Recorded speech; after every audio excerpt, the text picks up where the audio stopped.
Welcome. I'm Etione Aldarondo, the Executive Director of the Melissa Institute for Violence Prevention and Treatment. As many of you know, for the last 24 years, we've been at the forefront in the use of science for the prevention of violence in South Florida.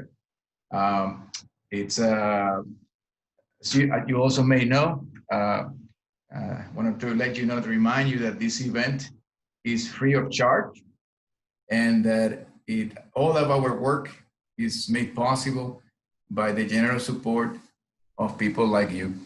And these particular pandemic times, we are in most need of your financial support. And I would appreciate, if you haven't done it yet, those of you who registered and made the donations, I want to thank you. If you haven't made a donation yet, and you're able to do it, we'll welcome your contribution.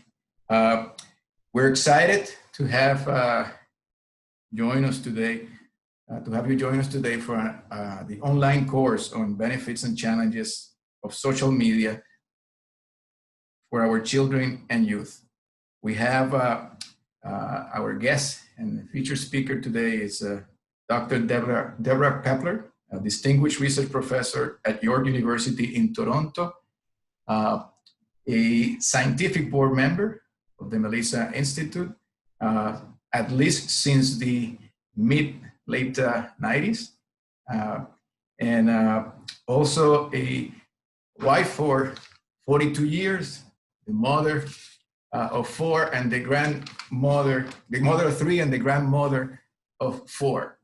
And so she comes to share with us her expertise on issues of violence and violent aggression, social media, both from the perspective of a scholar who studied these issues and from the perspective of a mother and a grandmother who lives it with their kids day in and day out.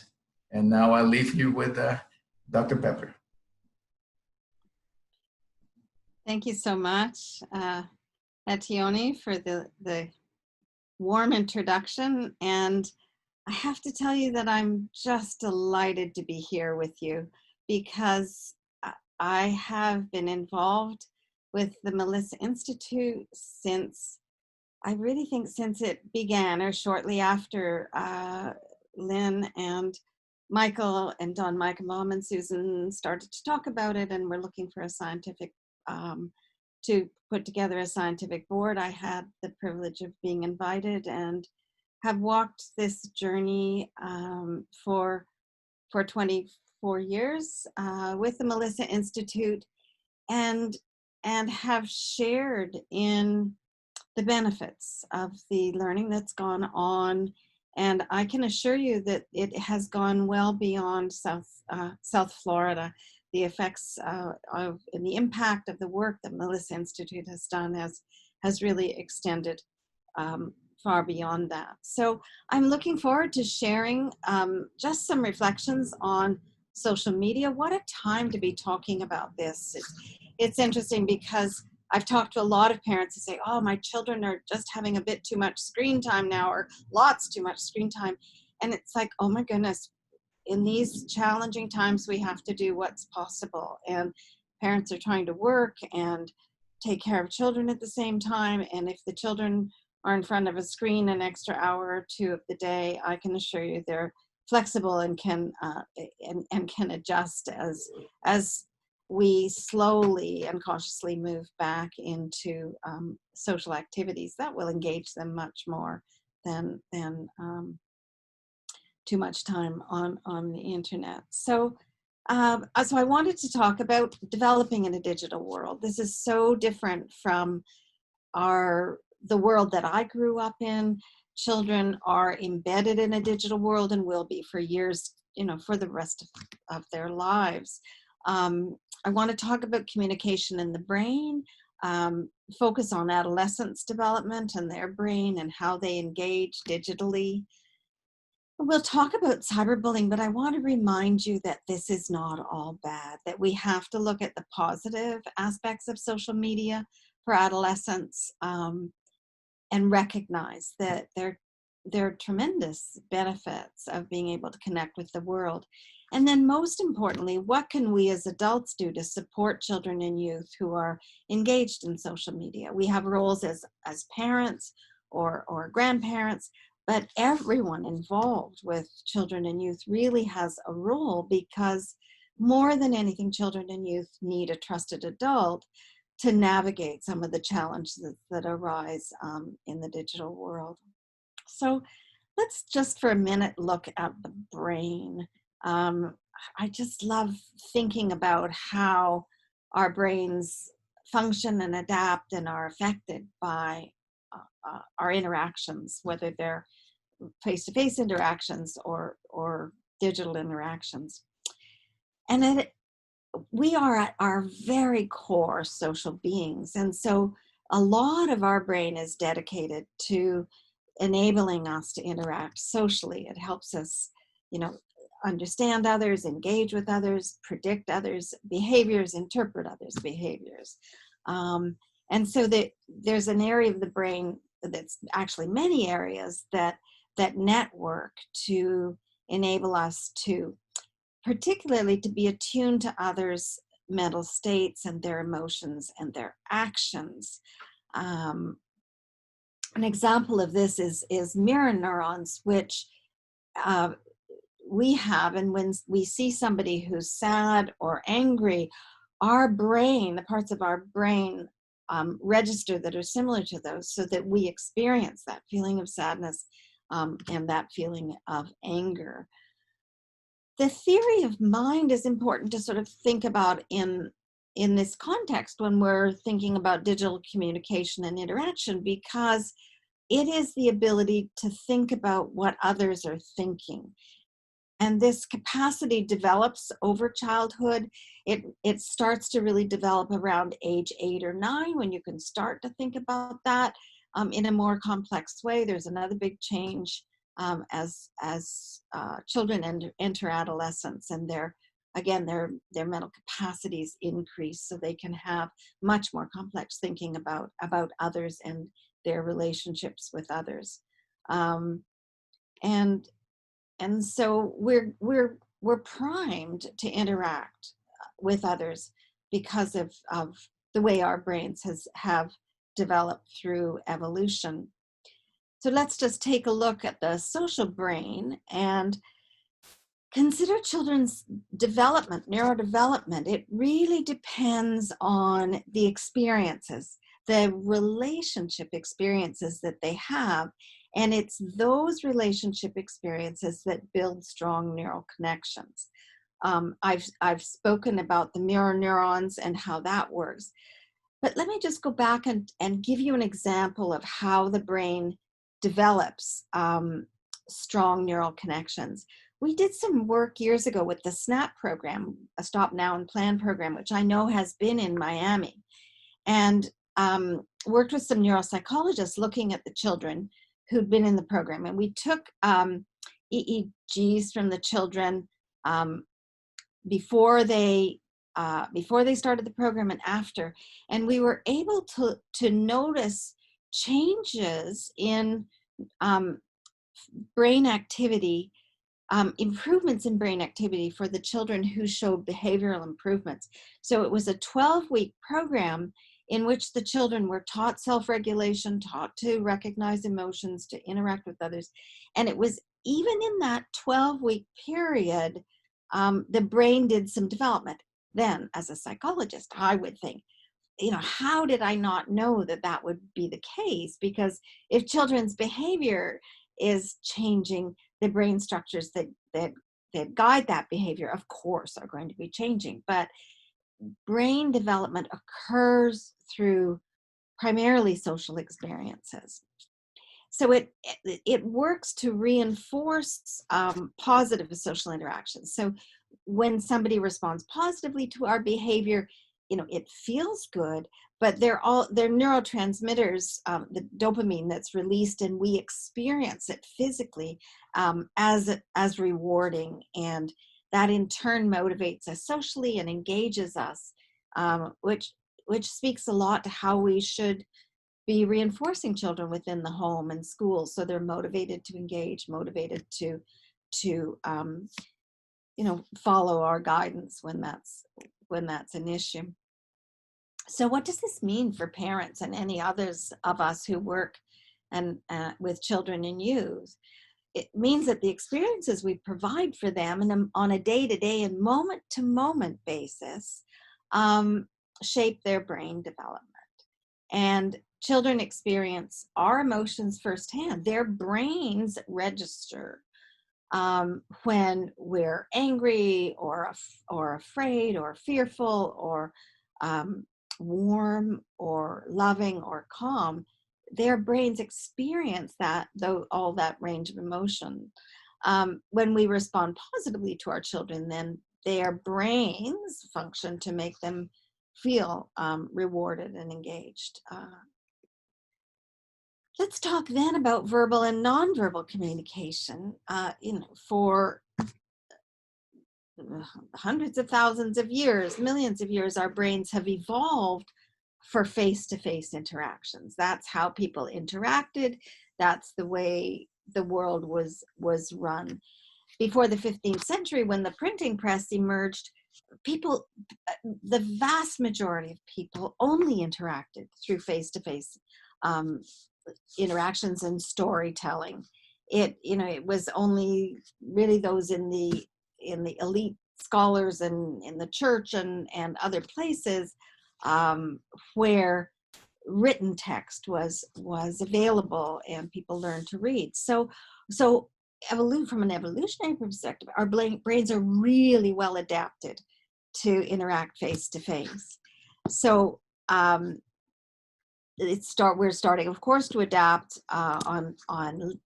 through the written text, and written text can create a deep experience of social interactions that facilitates social understanding. When we examine text, and students do in English classes, it helps them think about the social context more complexly, and in fact, literature helps to scaffold and give cues that support social understanding. But our brains really aren't as well adapted to digital interactions. And there's been a massive shift in this space of just a couple of decades. I started at York in 1988. That was the first time I had email. I can remember in 2001 going to talk to my daughter about this messaging she was doing through ICQ, and I hadn't understood it, and now that's the most common way for teenagers to interact. They would prefer to send text to each other than talk face to face or talk on the phone. It's just been a massive change. But it's a challenge. It's a challenge for us, but especially for children and youth, because text-based interactions are generally devoid of the kind of nonverbal cues that we use to shape our interactions on a day-to-day basis. The emotional expression somebody has, the gaze, the tone, their body language, are they calm, are they tight? All of those things aren't available. And it's interesting to see how emojis have emerged to help guide people in making inferences about what was intended with a text message. So even though they're devoid of all of that, when you ask people about it, people find digital conversations can be more expressive and more disclosing and can build similarities. So somehow there's a comfort or a sense of safety in those interactions that enable people to talk. And maybe it's that you can take time to carefully shape the message that you're sending and get the right words to ensure the right tone. Maybe you can hold your emotions at bay in a way so you can be more honest and open in a situation like that. So it's interesting to think about these things. And then we think about the adolescent brain, and it's really a work in progress. Children's brains, it's fascinating. I have an 11-week-old grandson, and and I look at him and think, like, there are 700 to 1,000 new neural cells being laid down every second of his life. Like, how can development occur in such a startling way? But it does in the early years of life, and it grows and grows, and then in adolescence it starts to prune, and it's a time when the brain realigns and redevelops and becomes structured in ways that fit with the life experiences and the needs of developing adolescent. So brain development goes along with all the huge changes in biological, social, and psychological domains of young people. So the structure changes and the function changes.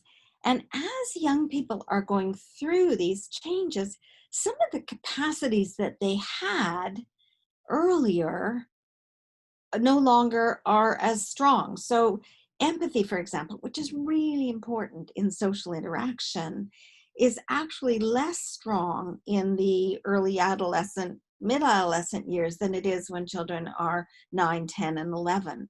So as the brain reorganizes, some of the functions, especially the social functions that young people need, are still works in progress and are not fully available to them. So we have to keep that in mind in sort of thinking about how young people can make such egregious mistakes sometimes in their social interactions or in their behavior. And we can ask the question, what were you thinking? And perhaps they'll answer back that they weren't really thinking, because the executive function aspects of their brain and their regulation aspects start to shift and may not be working as well as they did even before, and will hopefully in adulthood. The other thing that changes is reward sensitivity. So it really increases, and they're really sensitive to behaviors and situations that are rewarding and positive for them. And that might be that they feel great, that they're doing well academically or in sports, but it can also be risky in terms of peer reinforcement for deviant behavior, for smoking, for drug use, for alcohol use, for delinquency. Kids get a real rush when they're with other peers and doing things that feel really fun and rewarding. So let's then talk about the self, because that's, as we're thinking about young people and how they are attuned to the digital world, we have to think about what's happening. And I'm talking about adolescence, and I mean to talk about it quite broadly, from early adolescence, 10, 11, 12, through to early adulthood. And we have to always remember that different youth develop in different ways, at different paces, and in diverse ways, depending on their experiences. But during the period of adolescence, as the brain is reorganizing, other things are developing as well, consistent with brain development. It's a really important time for identity and self-awareness and the whole experience of mattering to others, to being valued by others. It's interesting because I do quite a bit of work with Indigenous communities, and one of the big issues around the Indigenous youth in Canada is that their identity with their ancestry, with their culture, with their traditions is very mixed and not a positive identity often, because it's not grounded in culture. That is likely the case as well for young Black adolescents who who experience stigmatization and racism and other things. It's hard to have a positive identity under that circumstance. But it's really important for young people to develop a positive identity and come to an understanding of who they are and what their values and principles are, and what their interests are, and what they're drawn to, what their passions are. It's also a wonderful time of life when sexuality emerges and sexual orientation emerges. And so much has changed in this domain over the last, again, 20 years, as we're becoming more accepting, understanding the huge diversity in this. And I know on questionnaires, now there are about 20 different forms of gender identity that you can use to help understand who is in your sample when you're doing research. There's a real tension in adolescence, and this has lots to do with how we work with young people who are struggling with situations in the digital world, because it's a time when adolescents move out and become more and more independent and autonomous and able to guide their own decisions. But it's also a time when they want to continue to be in relation with their parents. It's not that they care less for their parents. They're moving away, but they also come back and need parents at this time to help them navigate the circumstances that they're living in. They move much more closely, much more strongly into close peer relationships. They orient to peers, often want to belong in a peer group. That's a very, very strong need during this time.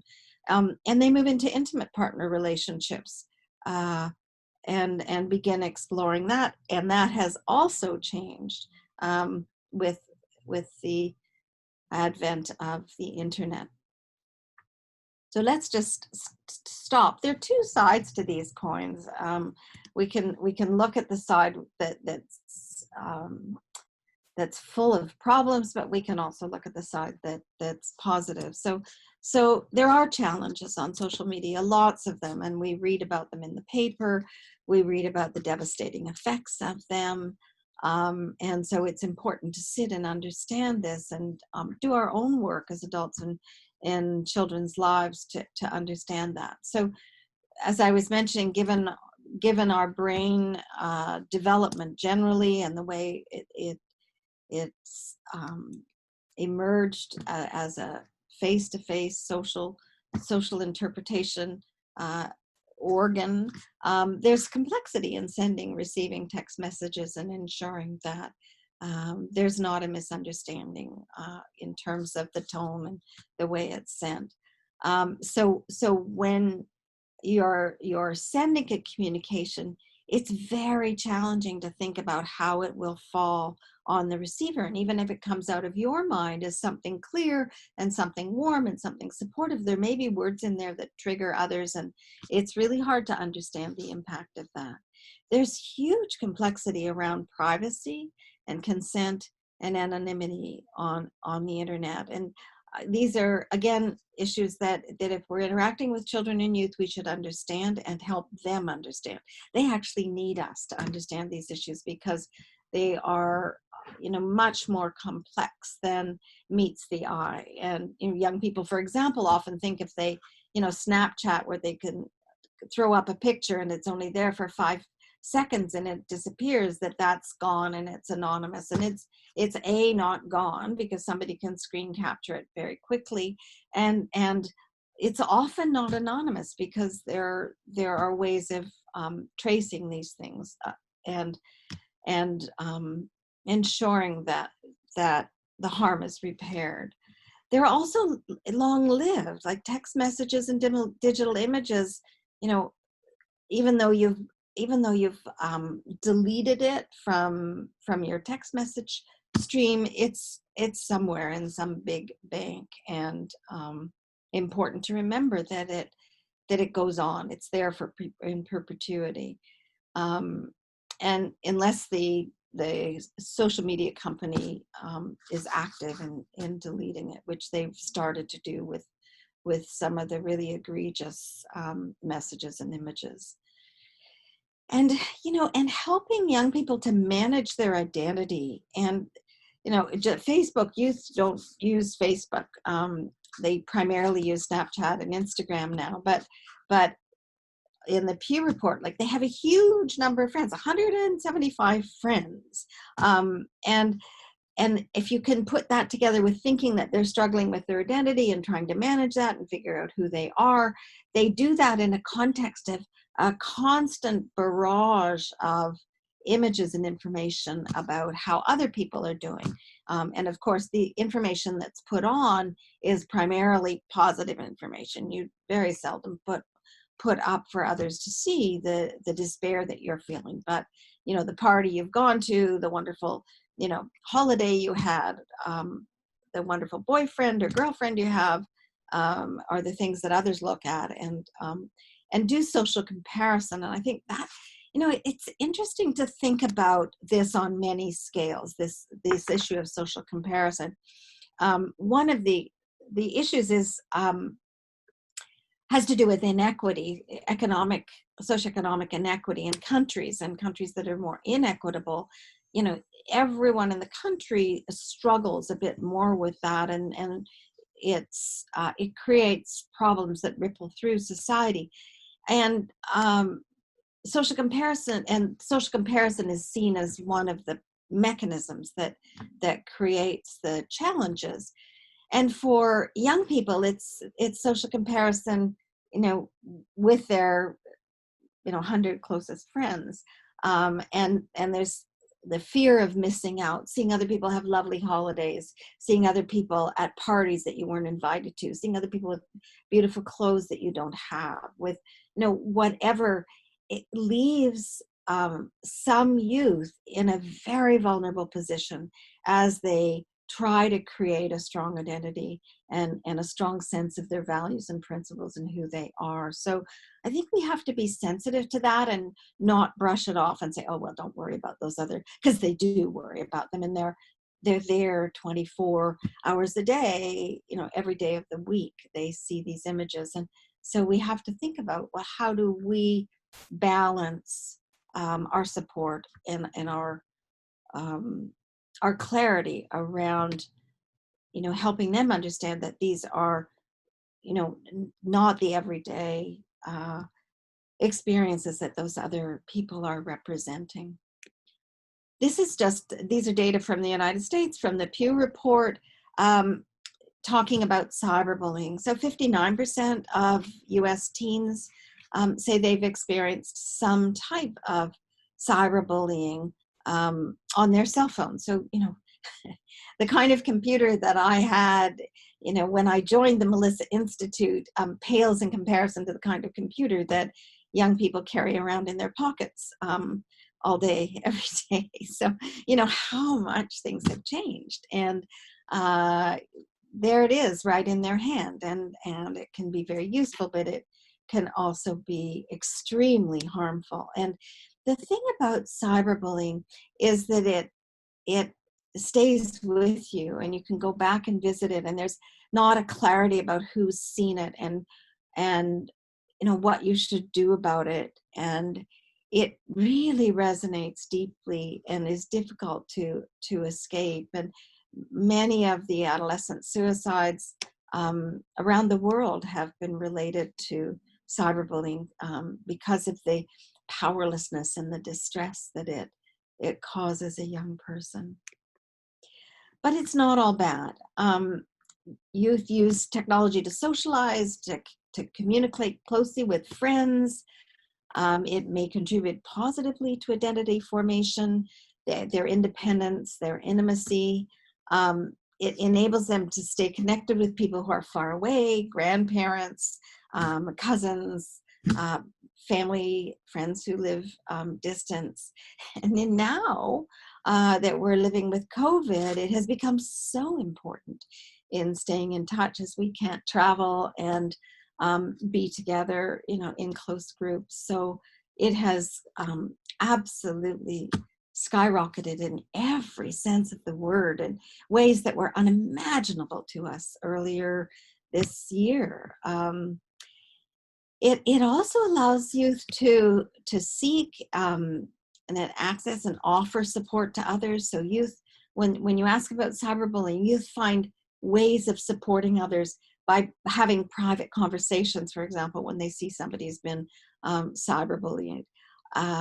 It's great for youth at the margins, such as LGBTQ youth, youth with specific kinds of differences, youth with autism, youth with a chronic illness, because they can find others who are similar to them. And Facebook pages start up as a supportive group for people with very, very rare disorders. There may be only 20 or 30 people in North America with a rare genetic disorder. I happen to know one of them.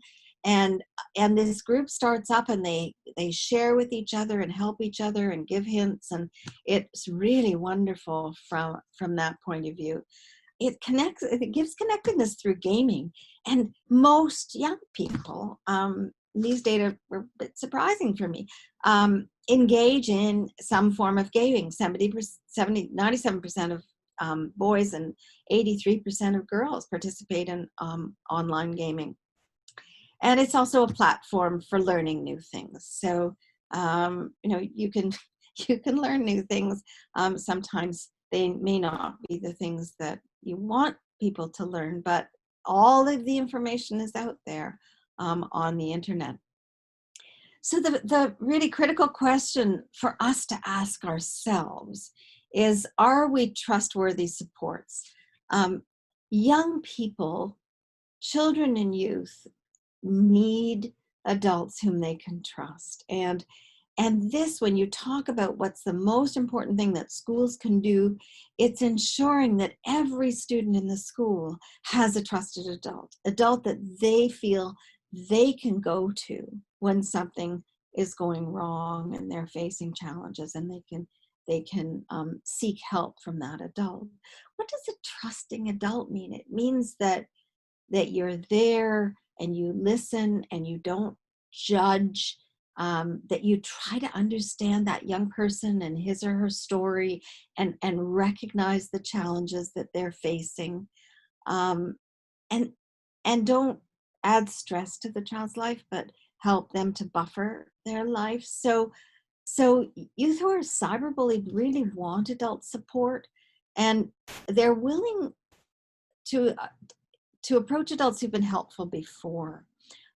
So if you've been helpful before, it's more likely that a young person will seek you out if you've been caring, empathic, and been able to listen. These are data from our research. In our research, young people really didn't expect the teachers at the school to provide support following cyberbullying, because cyberbullying seldom happens at school, in the school building per se.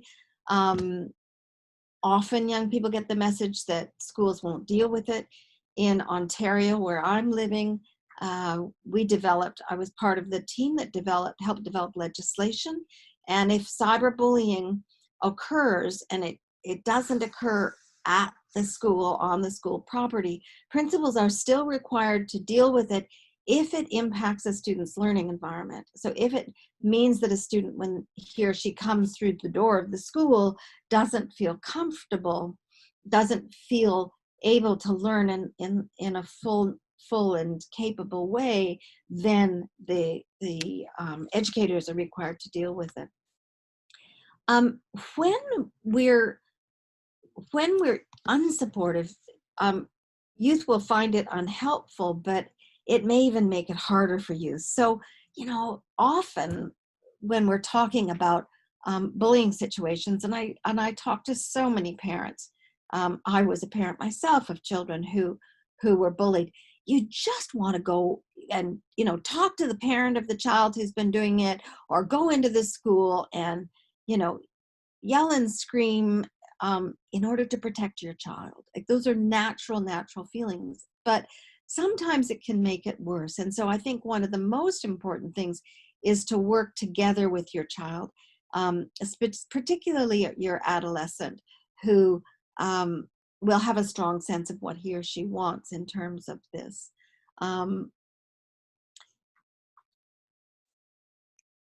So, how can we support online and offline interactions? We need to be role models.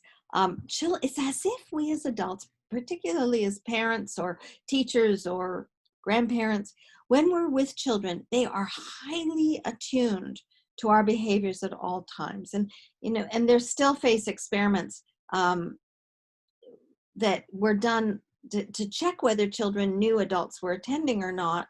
And it's very, very distressing for that.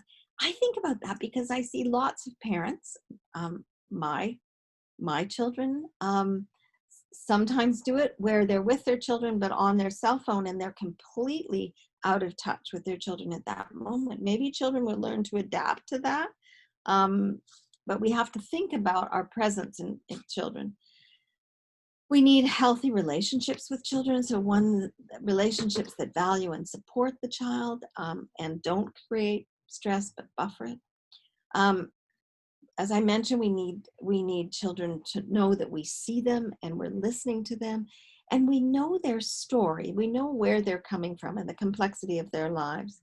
We have to help children and youth self-reflect and regulate and think about, the complex issues of, your online identity, your privacy, what you're consenting to, and the impact of that. And a lot of monitoring needs to be developmentally attuned, because it doesn't mean spying on your children. And as children get older, they deserve privacy and um, and the responsibility for ensuring that they themselves are thinking critically about their use of the internet. So that it's here to stay. Young people are more advanced than we are in its use. Um, it's challenging.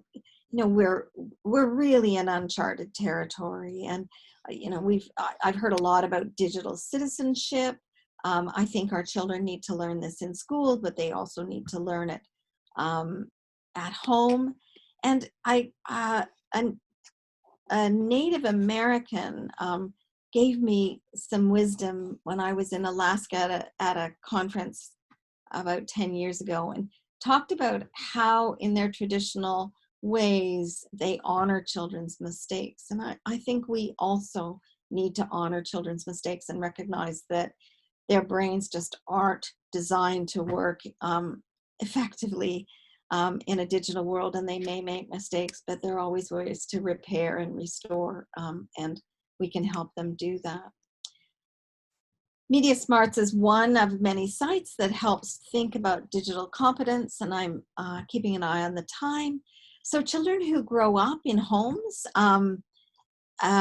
with some kind of limit setting or rules around how technology is used are less likely to engage in risky behavior.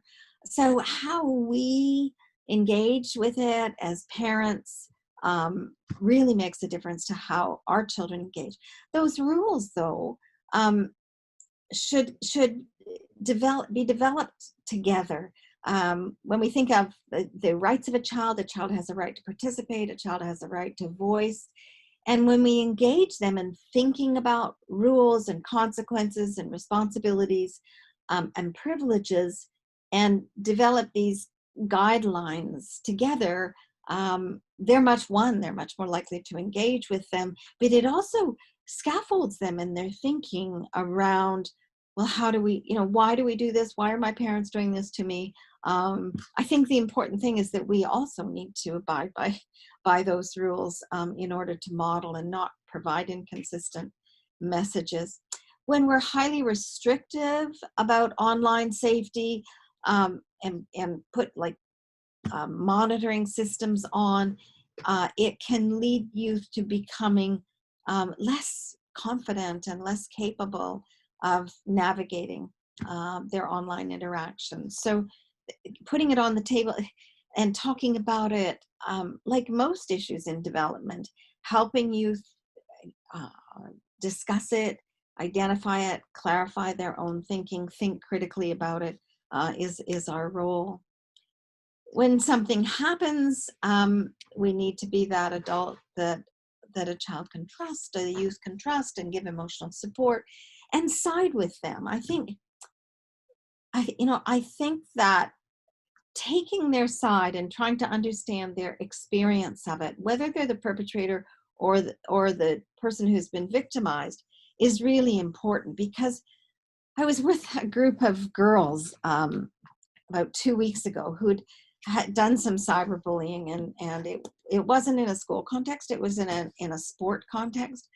And they went, oh, like, I had no idea. I see that it's such a big mistake. And so being able to say, well, I understand how you could make that mistake. It was fun for the two of you to go back to forth and do these funny things and make fun of other people on the team. But it got out and it got shared, and then it was really destructive to others. So it's better to come in with the way I talk about it is coming in with a developmental rather than a discipline perspective. And coming in with a developmental perspective means you think about, well, what was this child, thinking? What capacities weren't coming into play at this moment? What do they need to learn so that this doesn't happen again? As opposed to a discipline perspective, which says, you've done something wrong. I'm taking away your phone for 2 weeks. And that's that. And, what that child actually learns is that the person who has the power gets to cause distress to others, which is the definition of bullying. So listening is probably the most important thing we can do, and collaborate on, well, what are the potential ways you could address this? How could this be different next time? What can we do to repair and restore the relationship? It can be very unhelpful if adults take over and say, just ignore it. Why did you do such a thing? Or you shouldn't worry about the way they talk about your hair. Well, it may matter to a young person. Again, honoring mistakes, because it can be a tremendous opportunity for learning and to understand digital safety, and to give the young person some more tools for that. Limit setting to ensure that this doesn't occur, and you can agree on that. Like, how can I help you set some limits? Well, maybe I shouldn't be going on to these sites and meeting people who I don't have any idea. They say they're a girl, but it turns out they're not, or whatever. Many sites have safety centers where you can go and get tools to block people, to remove people, and if something is really, really offensive, you can connect with the site, and there's a possibility of having something that's illegal removed from the site. These are useful resources. There are many resources. I would recommend that you look at resources that are evidence-based, because when the bullying work started to emerge, many people came out with, the bus bullying programs and other such things that weren't evidence-based. And I think when I think about the incredible strength and impact of the Melissa Institute, it's because everything that's done at the Melissa Institute is evidence-based, and that gives it such a solid foundation and such solid credibility. And I thank all of you who've been involved in it in any way for the work you've done to support this. And thank you in advance for all your help and all that you do to support children and youth in your homes, in your families, in your communities, in your schools and beyond. Thank you so much. Yeah. Deb, I've been fortunate to be part of listening to you discussing bullying among students. And there's been a lot of wisdom you've departed to adults about how to deal with it. Are there sites or are there comments on, it's probably another lecture, of how students can be bystanders in a positive manner when these social situations exist? Yes, Michael, thank you for asking that, because we did a qualitative study looking at that very issue. And it fits into the whole understanding of bystanders' decision making. And I'm glad to send you, we have a draft of the paper. I think it's just about accepted. But when children think about how to intervene, there's a series of steps they go through to think about that. And part of the problem is they want to, there's a tension, there's a dilemma for them. And that's what we described it as. There are actually many dilemmas for them at these different steps, because they want to protect themselves, and they should keep themselves safe. They want to help friends. They sometimes want to join in, and they're worried about intervening publicly, because they're worried about the backlash that might come back to them, and they might be the next person. So lots of young people had suggestions, not only of going to talk to adults and what things adults could do, but they had suggestions of how they could help the person who's being victimized in indirect ways that other people didn't see. And I think that's what we need to do.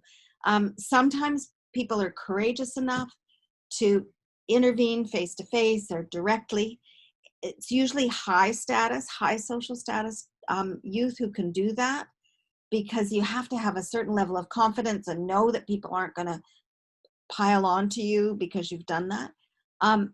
But even if you don't have high status and you have compassion and concern, you can go and do it indirectly, both by supporting and consoling that person, letting them know that they're not alone and that others feel this way. But also you might, let the school know, let authorities know, support that person to, go and report it at some level, so that the harm doesn't keep cascading and undermining that individual who's on the receiving end of it. And when you don't intervene, and I think this is a message for us as adults that young people talk about all the time. When we don't intervene, it looks like we're saying, this is fine, carry on. And I think the same thing happens for young people when nobody's standing up and saying, wow, why are you saying that? That's wrong to say that.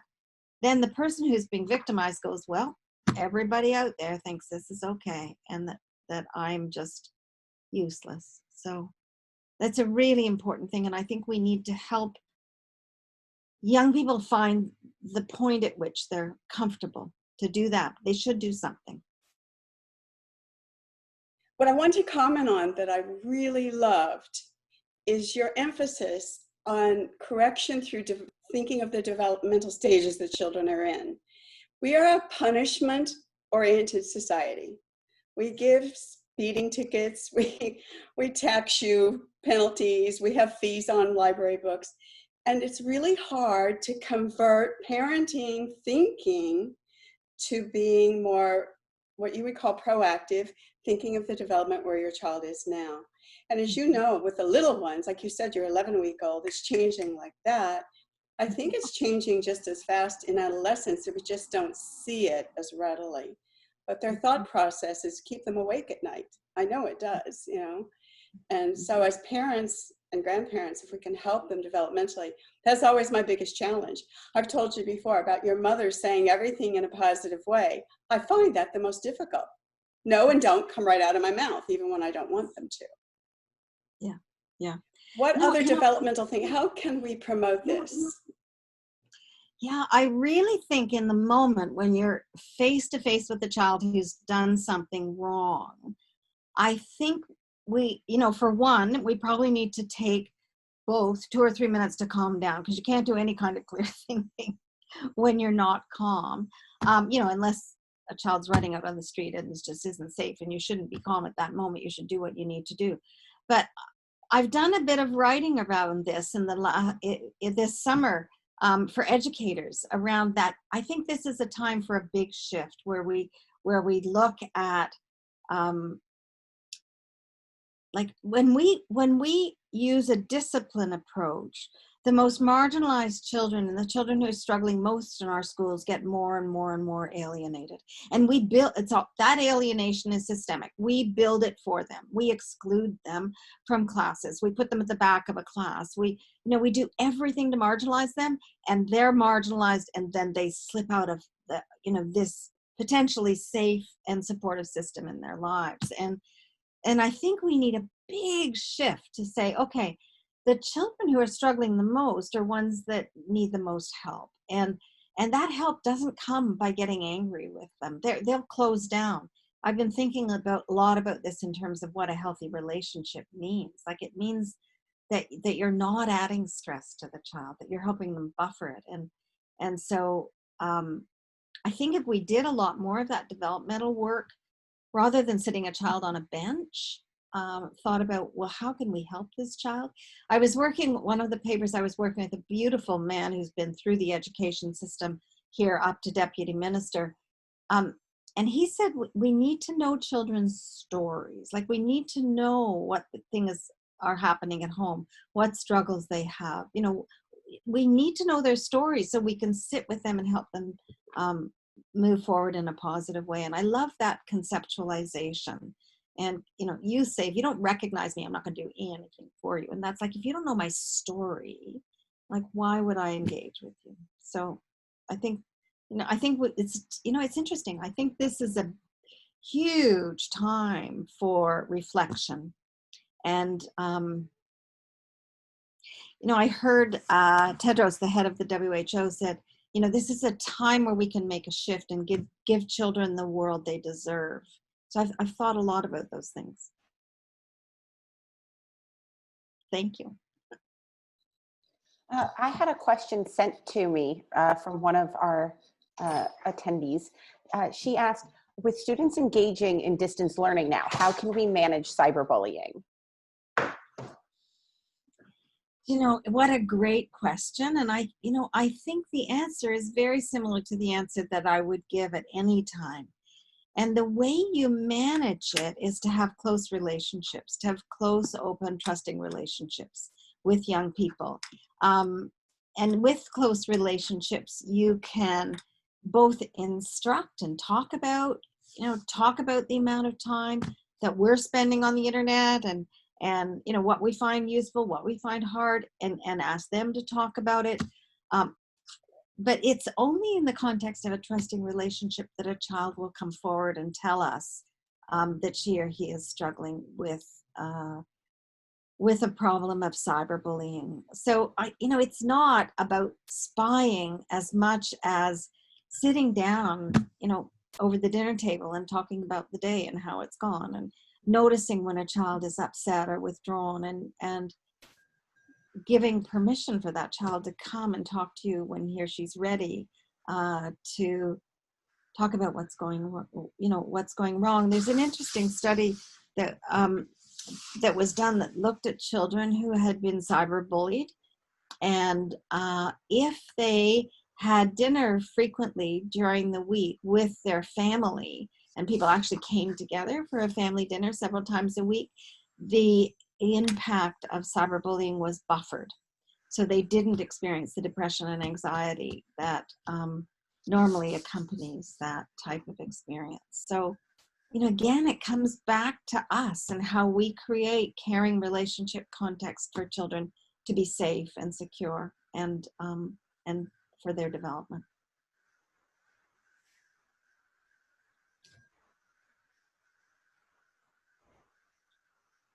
So, Deborah, thank you very, very much for sharing with us your wisdom and knowledge.